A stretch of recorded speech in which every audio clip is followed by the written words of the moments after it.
मतदारसंघांमधले त्यांनी दुबार मुस्लिम मतदार जे आहेत त्यांची नावं सांगितले आणि त्यांनी असं म्हटलेलं आहे की सर्वप्रथम तर मी आशिष शेलार यांच्याबद्दल अतिशय सहानुभूती व्यक्त करतो.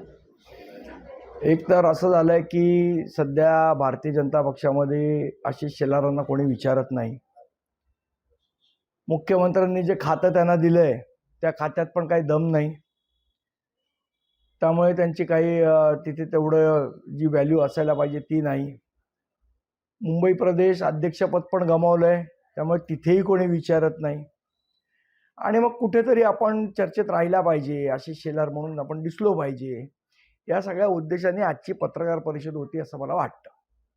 याचं महत्त्वाचं कारण म्हणजे ज्या पद्धतीने त्यांनी एक मांडलं की जो काय गठ्ठा दाखवला, फक्त हिंदू दुबारच मतदार दाखवले.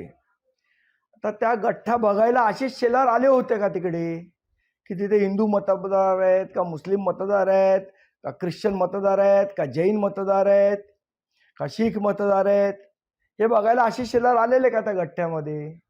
आशिष शेलारांना हे कोणी सांगितलं की त्याच्यात फक्त हिंदू मतदारच आहेत?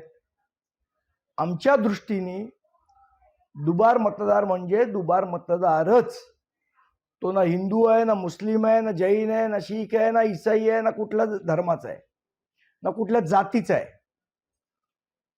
बोगस मतदार हा बोगस मतदार आहे आणि तो कुठल्याही धर्माचा असो, कुठल्याही जातीचा असो, बोगस मतदार दिसला की जे सन्माननीय राजसाहेबांनी सांगितले त्या पद्धतीची ट्रीटमेंट त्या बोगस मतदाराला दिली जाईल. त्यांनी काही आमदारांची नावं सांगितली. रोहित पवार यांच्या मतदारसंघात 5,000 मुस्लिम दुबार मतदार आहेत.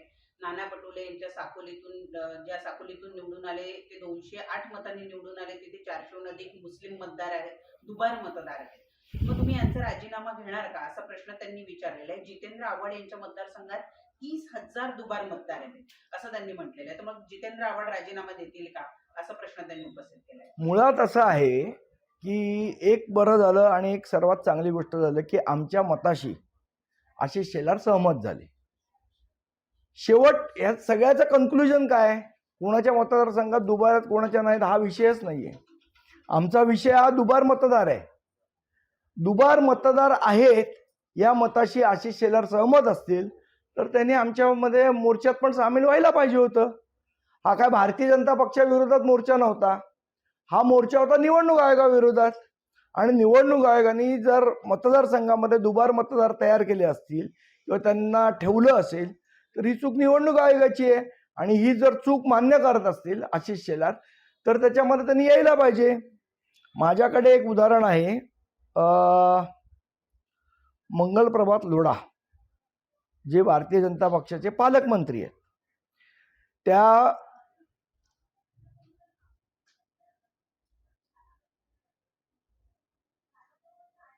मंगलप्रभात लोढांचा एक एम्प्लॉई आहे, त्याचं नाव आहे प्रभाकर पाटील, बरोबर? आता हे प्रभाकर पाटील यांचा हा फेसबुक प्रोफाईल आहे, त्याच्यामध्ये ते वर्क्स ॲट लोढा ग्रुप असं म्हणतात, बरोबर? आता ह्या प्रभाकर पाटलांचं नाव कल्याण मतदारसंघात आहे, त्यांचा बूथ नंबर आहे प्रभाकर पाटलांचा प्रभाकर तुकाराम पाटील, त्यांचा बूथ नंबर आहे 135, न्यू बूथ वाईज सिरियल 802 आणि वॉर्ड क्रमांक 217 इथला. आता हे प्रभाकर पाटील कल्याण मतदारसंघात पण मतदान करतात आणि प्लस लोढांसाठी ते इथे पण मतदान करतात. हा त्यांचा इपिक नंबर इथे आहे गिरगावमध्ये. म्हणजे लोढांनी त्यांचे जे एम्प्लॉईज आहेत अशी खूप यादी आहे आमच्याकडे. मी एक उदाहरणार्थ नाव तुम्हाला दिलं, दुसरे आहेत, दुसऱ्यांचं नाव आहे भोईर म्हणून कोणतरी आहेत, राम महादेव भोईर यांचंही 2 ठिकाणी नाव आहे. त्यामुळे लोढांनी स्वतः कल्याणमध्ये पण ज्यांचं मतदार आहे त्यांना स्वतःच्या मतदारसंघात पण त्यांची एनरोलमेंट करून घेतली. ही 2 उदाहरणं आहेत आणि पुराव्यासकट आहेत. मग लोढांवर पण गुन्हा दाखल करायचा का? लोढांना जेलमध्ये टाकायचा का? बाकीच्यांचा आमदारकीचा राजीनामा तर ठीक आहे, पण लोढा मंत्रिपदाचा राजीनामा देणार का, पालकमंत्रीपदाचा? याचं उत्तर आशिष शेलारांनी दिलं पाहिजे. मुळात आशिष शेलार ज्या पद्धतीने बावचळले आहेत, जो प्रचंड असा मोर्चा झाला, त्या मोर्चामुळे भारतीय जनता पक्ष घाबरलेला आहे. त्यामुळे आशिष शेलार हे पुढे आलेले आहेत हे सगळं सांगायला. पण मुळात ते ह्या गोष्टीशी सहमत आहेत की दुबार मतदान आहे. त्यामुळे आमचं त्यांना म्हणणं आहे की जर दुबार मतदार असतील तर ते कट झाले पाहिजेत. ही आमची जी मागणी आहे, तोपर्यंत निवडणुका घेऊ नका. या मागणीशी आशिष शेलार सहमत आहेत का, हे आशिष शेलारांनी एकदा सांगावं. कोणाचे आव्हाडांच्या मत जी सदोष यादी आहे ती निर्दोष करेपर्यंत निवडणुका घेऊ नका, ही जी आमची मागणी आहे त्याच्याशी आशिष शेलार सहमत आहेत का, हे एकदा आशिष शेलारांनी सांगावं. मनसेने आधी बिहारी मतदारांच्या विरोधात भूमिका घेतली, असं करून नंतर त्यांनी हिंदी भाषिकांवर दबाव टाकण्याचा प्रयत्न केला. मग त्यांनी जैन आणि गुजरातींविरुद्ध आंदोलन केलं. आता भोईर पाटील या हिंदू दलित मतदारांविरुद्ध भूमिका मांडण्याचं हे राज ठाकरे करतायत. या थराला जाऊ नका असं त्यांनी राज ठाकरेंना सांगितलं. मुळात आशिष शेलारांची बुद्धी खरी चांगली होती. आता का गंज लागलाय मला माहीत नाही. कदाचित सध्या बुद्धीचा वापर करता येत नसल्यामुळे गंज लागला असेल. कारण मंत्रिमंडळात तसं काही त्यांना चांगलं मंत्रिपद मुख्यमंत्र्यांनी दिलं नाही, त्यामुळे कदाचित असेल. पण माझा आशिष शेलारांना प्रश्न आहे की याच्यामध्ये ती जी यादी आम्ही दाखवली दुबार मतदारांची, त्याच्यामध्ये फक्त हेच मतदार आहेत आणि तेच मतदार नाहीत, हे आशिष शेलार कुठल्या जीवावर बोलतायत? एकदा पाहिजे तर, तसं आम्ही बोलवत नाही त्यांना हल्ली, पण यायचं असेल तर एकदा शिवतीर्थावर येऊन यादी तपासून बघावी. मुस्लिम मतदारांवर विशेषतः मुस्लिम दुबार मतदारावर पांघरुण घालण्याची मनसेची भूमिका संशयास्पद आहे असं ते म्हणतात. कोणी घातलं पांघरुण? तुम्ही यादी बघितलीत का की त्याच्यात मुस्लिम मतदार आहेत का हिंदू मतदार आहेत? एकदा यादी येऊन बघा ना. आशिष शेलारांना माझा चॅलेंज आहे, एकदा या. मतदारांची वाढ झाली ती अनैसर्गिकरित्या वाढ झाली, ज्याला आपण म्हणतो आर्टिफिशियल मायग्रेशन.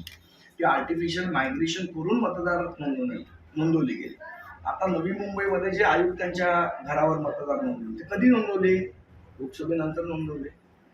जे सुलभ शौचालयात मतदार नोंदवले ते कधी नोंदवले? लोकसभेनंतर नोंदवले. मग माझा प्रश्न आशिष शेलारांना असा आहे की जर आम्ही प्रश्न निवडणूक आयोगाला विचारतोय तर भाजपला मिरच्या का बोलताय, याचं पण उत्तर त्यांनी द्यायला पाहिजे. जर एवढ्या मोठे आरोप जर आशिष शेलार करतायत, एवढे दुबार मतदार ते वेगवेगळ्या आमदारांच्या मतदारसंघातल्या दाखवतायत, तर त्यांनी ही यादी पत्रकार परिषद घेऊन दाखवण्यापेक्षा निवडणूक आयोगाला दाखवली. एक्झॅक्टली आमचं म्हणणं तेच आहे की कोणाच्याही मतदारसंघात दुबार असो ती यादी निर्दोष करा आणि तोपर्यंत निवडणुका घेऊ नका.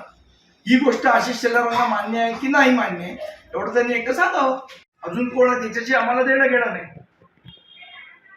दुबार मतदार आहेत हे आशिष शेलार मान्य करतायत ना, मग आमच्या गोष्टीला त्यांनी पाठिंबा द्यायला पाहिजे की जोपर्यंत मतदार यादी निर्दोष होत नाही तोपर्यंत निवडणुका घेऊ नका.